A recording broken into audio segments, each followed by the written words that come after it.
Hello, my name is Eric Sheptok. I am known as the homeless advocate, and today I am doing my first State of Homelessness address. And I should begin by saying that I've been advocating for Washington, D.C.'s homeless community for about 5.5 years now. I began advocating in June of 2006. And before I talk about the events of the past year, let me give you a very quick update on how things have gone ever since I began advocating for the homeless. We started with Franklin School Shelter when Anthony Williams, the former mayor of Washington, D.C., threatened to close the shelter. And we actually won against him and stopped the closure. And then a man named Adrian Fenty became mayor in January 2007, and even though he had promised during his campaign to keep Franklin School open as a shelter, he ended up closing it in September of 2008. Well, as it turns out, Washington, D.C. counts its homeless people every January. And in January of 2008, we counted 6,044 homeless people. 8 months later, when Franklin School Shelter was closed, Mayor Fenty actually began the Permanent Supportive Housing Program. That program has now housed approximately 1,500 homeless people. But in spite of that, in 2011, in January, we counted 6,546 homeless people. So even though the homeless are being housed, we still have more than 500 additional homeless people. And what that brings to mind is the fact that we're always behind the ball. In spite of the programs that are being created, we can't seem to house people more quickly than they become homeless. And that is a lingering problem in terms of ending homelessness on the local level as well as on the federal level.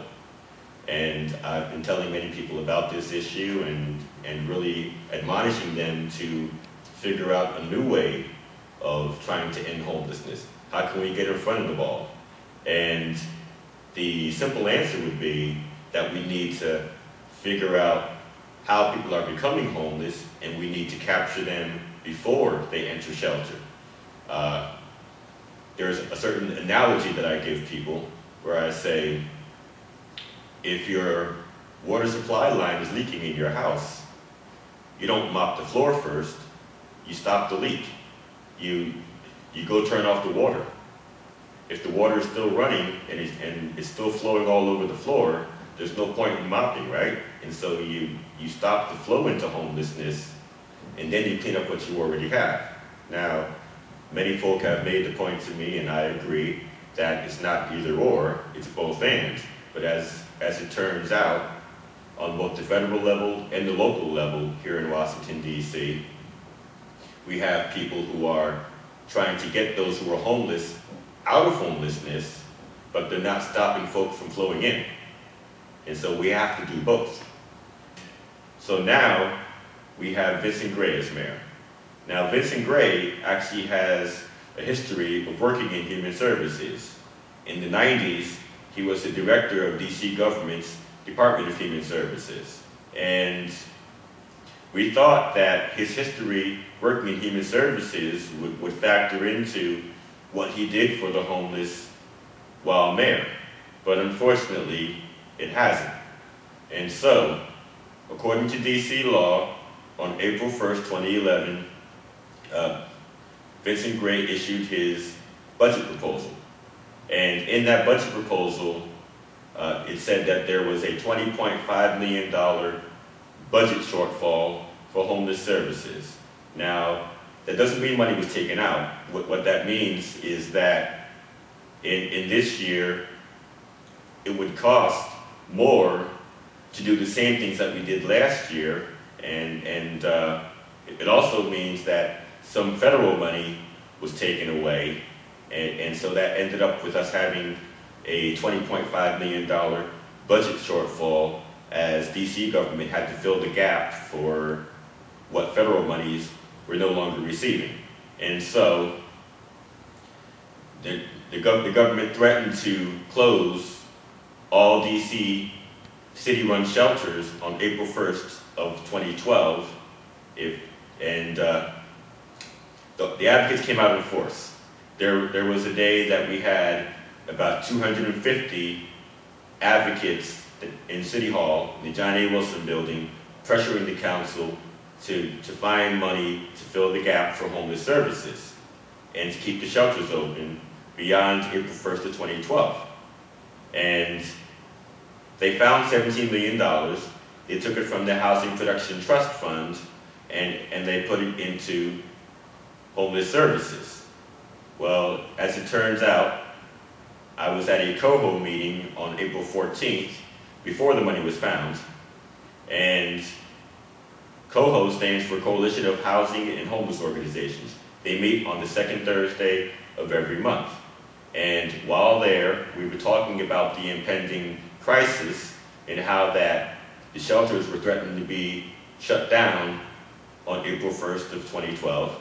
And a man named John said, "Who's going to tell the poor and the homeless about these cuts that are going to directly affect them?" And John, myself, and several other people met after that meeting, and we made arrangements to meet in the basement of the CCNV homeless shelter, that is the Community for Creative Nonviolence, where I presently reside. And the director, Rico Harris, was very gracious and offered us that space, and we began to meet every Monday from 1 to 3 in the drop-in. And we've been meeting now for about 8 months. But nonetheless, going back to the budget fight, the city did find $17 million, and the shelters are going to be saved and kept open year-round, because the way DC law reads, they only have to shelter the homeless for the 5 coldest months of the year, from November 1st, or the first freezing night, if it comes before November 1st, until April, or until March 31st, or the last freezing night. And beyond that, they have no obligation to shelter anybody. They've been offering year-round shelter, but they were saying that because of the budget, they were going to scale back and do just the bare minimum of offering shelter 5 months out of the year. But we came out and we fought that fight, and we won it, and we got $17 million put back in. But at any rate, we have to deal with the federal government as well. And the federal government was talking about cutting $5.7 billion, with a B, from HUD housing. That is Housing and Urban Development. And that department creates Section 8 housing for poor people across the country. Here in Washington, D.C., we have over 11,000 HUD housing vouchers citywide. And there was a threat to cut 5,000, or almost half, of the citywide HUD housing vouchers.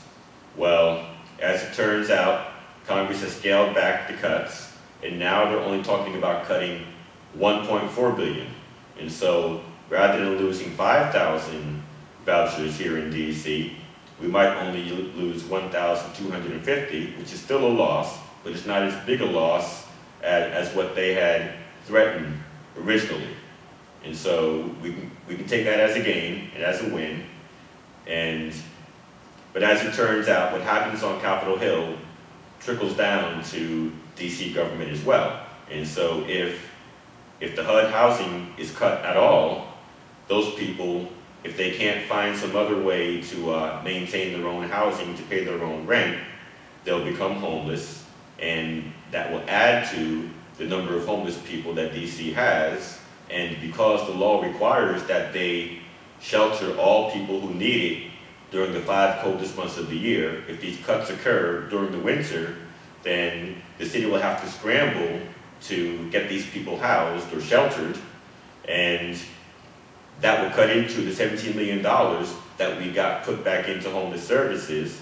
And so if this cut occurs on the federal level, we might be back at square one on April 1st. Let's hope not. But here in DC, as it turns out, all over the country actually, the fastest growing segment of the homeless population is families. From January of 2008 to January 2009, the number of homeless families grew by 25% in the DC metro area. And this is getting to be a really big problem. You see, when individuals become homeless, folk tend to blame that individual for their own missteps, whether it was drug addiction or alcoholism or not paying the rent or some other personal vice. But when families become homeless, people tend to blame the economy. They're more sympathetic to families that become homeless, but that sympathy doesn't house people. And in closing, I want to address the issue of moving the homeless from homelessness to self-sufficiency. Well, you know, I do have to give the city credit for housing some of the homeless. Like I said earlier, the program that was begun during the Fenton administration has housed about 1,500 homeless people at this point, but it still falls woefully short of ending the problem of homelessness. And so we still have more homeless people than we had before that program was begun. And during his administration, there were people who talked about how we're warehousing the homeless, and that is very much the truth, that we are warehousing the homeless. In the past, there have been programs that were geared toward getting people out of homelessness, and while I can't speak to their success or lack thereof, I do know that when you look at the raw numbers of homeless people as we count them every January, that number just keeps going up.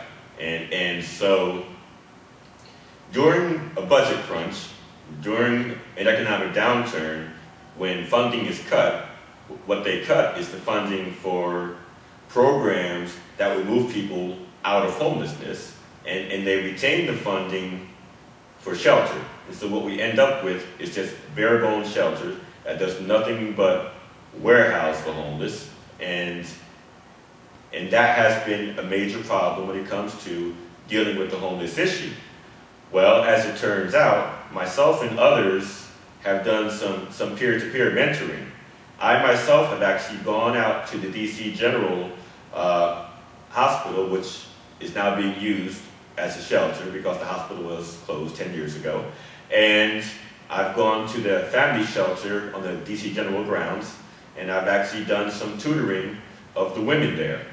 And we're really working to help them get their GED and to get jobs and to become self-sufficient, and hoping to get some sort of funding for what we do so that we can continue to do this work and do it in a more robust manner. As it turns out, here in Washington, D.C., the government likes for you to go out without their money first and to do what you do and get results, and then if they like the results you get, then they may fund you on the back end. And at Streets and Shark, we've really been doing this work for a while, and hopefully the city will begin to recognize what we do and to give us funding so that we can do it better and in a bigger and better way. And so all we can do is hope, and as we move into this new year, into 2012, we'll see what the future holds.